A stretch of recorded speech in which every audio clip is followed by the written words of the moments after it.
anunció un protocolo antipiquetes.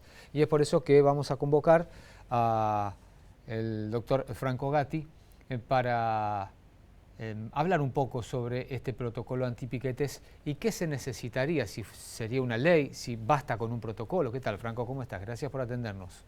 Hola Osvaldo, buenas tardes para ustedes. Si vos Gracias estás por... en Lisboa.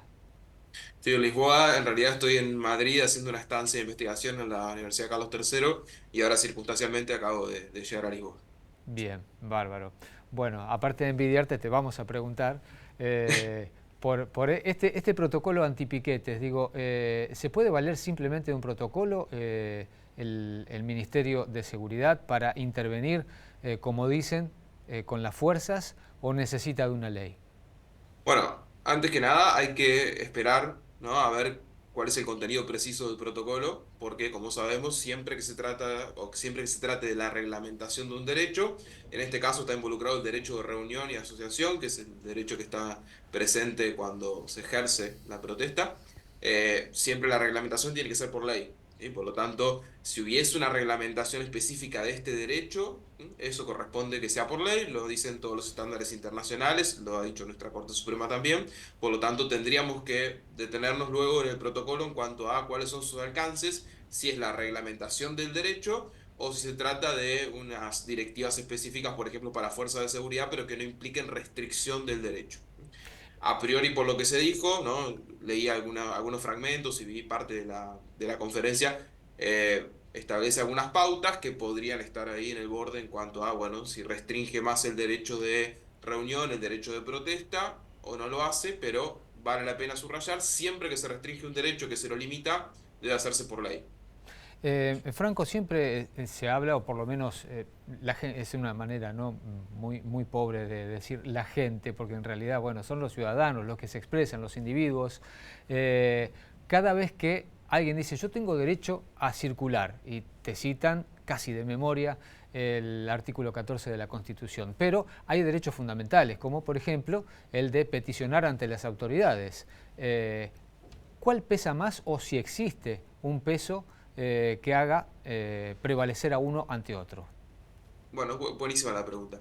En realidad no hay jerarquía de derechos, y esto hay que tenerlo bien en claro. Los derechos no tienen jerarquía, los derechos humanos no tienen jerarquía, ni siquiera el derecho a la vida. Todos sabemos las posibilidades incluso de repensar, ¿no? El derecho a la vida en otros términos en los debates actuales. Por lo tanto, los derechos no tienen jerarquía, lo dicen los estándares internacionales también, lo dice la Corte Interamericana, los derechos son interdependientes. Por lo tanto, no se puede decir a priori, en abstracto, es más relevante o debe primar el derecho a circular por sobre el derecho a peticionar o el derecho o el derecho a la protesta, simplemente. ¿Mm? Es decir, en abstracto no se puede formular. Por lo tanto, hay que analizar en el caso concreto cuál es el grado de afectación de cada uno de los derechos, ¿no? Hay distintas metodologías para hacerlo, distintas metodologías para argumentar en este sentido. Hay una muy conocida que es de Robert Alexi en cuanto a cómo se pondera esto, pero para no caer en ese tecnicismo, lo que debe evaluarse en un caso concreto es cuál es la intensidad de la afectación de un derecho y cuál es la importancia de salvaguardar el otro y resolver caso a caso. Esto no se puede determinar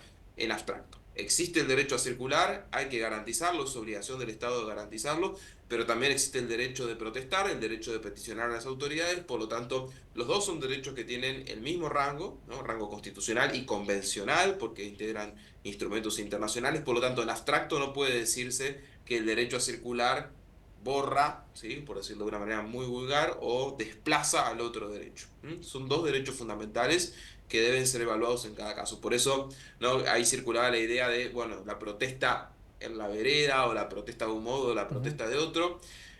Todos sabemos que a veces, en determinadas circunstancias, la protesta para que cumpla sus fines tiene que hacerse de acuerdo, ¿no? A determinadas condiciones. Eso no quiere decir que eso sea la violencia, ni mucho menos, pero existe un derecho constitucional a peticionar, existe un derecho a reunirse, ¿no? Que es lo que ocurre en una protesta, y eso no puede ser en absoluto dejado de lado a priori por o en nombre del derecho a la circulación que también existe, ¿no? Una última, Franco, y que tiene que ver con lo que decías recién, ¿no? Tenemos un derecho que está respaldado por la Constitución y otro por la Convención, que son los instrumentos internacionales. La doctrina se agarra de los pelos, generalmente, porque algunos dicen, bueno, vale más la Constitución que el derecho internacional al que Argentina ha firmado. ¿Te parece que puede haber ese tipo de discusión también, o simplemente tenemos que hacer caso a lo que ya está firmado y está incluido en la Constitución?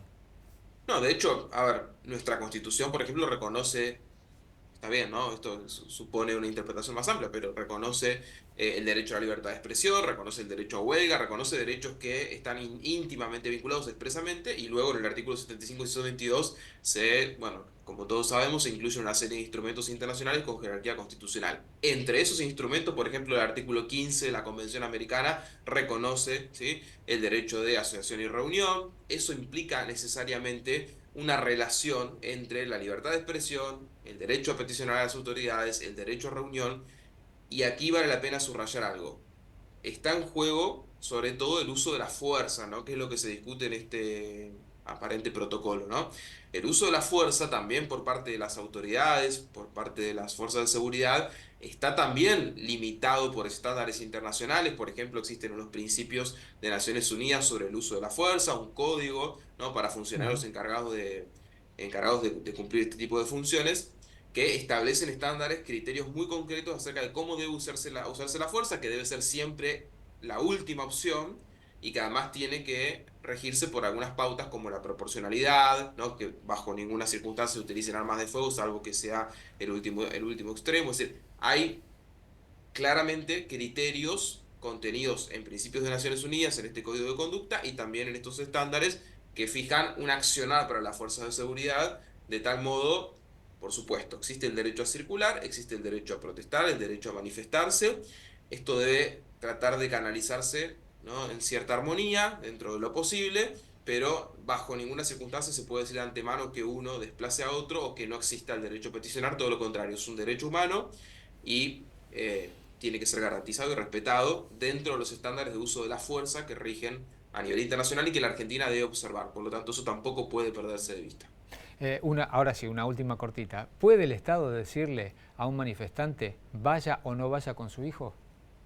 No, a priori no.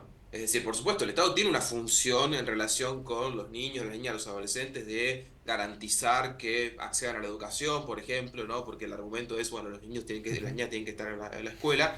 Tiene esa función, pero bajo ninguna circunstancia el Estado puede determinar, ¿no?, en el caso de los padres, las madres, ¿no?, de la familia, ¿no?, determinar o adoptar una posición paternalista en cuanto a los niños, la niña no tienen que estar allí, tienen que estar allá. En la medida en que se garanticen esos derechos elementales, por supuesto que el Estado no puede inmiscuirse en esas condiciones particulares. Por lo tanto, realmente, ¿hay límites? Cuidado, porque hay límites en relación con cómo deben actuar las fuerzas de seguridad respecto de las niñas y los niños que están en las protestas. Esto también lo ha dicho la Comisión Interamericana en un informe del año 2009. Es Ujú. decir, hay un deber diferencial de las fuerzas de seguridad cuando en las protestas hay niños, niñas, adolescentes, también respecto de las mujeres, pero el deber es del Estado, ¿sí?, en cuanto a cómo los trata. Eso no quiere decir que sancione a los padres por llevarlos, ¿sí?, a la protesta porque no tiene dónde dejarlos, por ejemplo, ¿sí? Porque en Claro. definitiva estaría allí victimizándose, ¿no?, y generándose una circunstancia de carga sobre los padres sin ninguna razón de ser. Entonces, el deber del Estado es asegurar que los niños, las niñas, los adolescentes, las mujeres que participan de una manifestación reciban un trato adecuado y se los proteja especialmente por su condición de vulnerabilidad. Pero eso no implica, ¿no?, pesar sobre los padres la obligación de que no los puedan llevar o los tengan que dejar en tal lugar, o incluso sancionarlos como se plantea. Entonces, cuidado, porque los grupos que están en situación de desventaja estructural, el Estado tiene una obligación, pero eso no quiere decir sancionar a los padres, ¿sí? Sino la obligación la tiene que asumir el Estado de protección. Franco, muchísimas gracias como siempre. No, al contrario, gracias a vos. Un Un saludo. abrazo grande. Franco Gatti, que es abogado, investigador, abogado de la UNR, investigador y ahora bueno, está dando clases, cursos en Europa.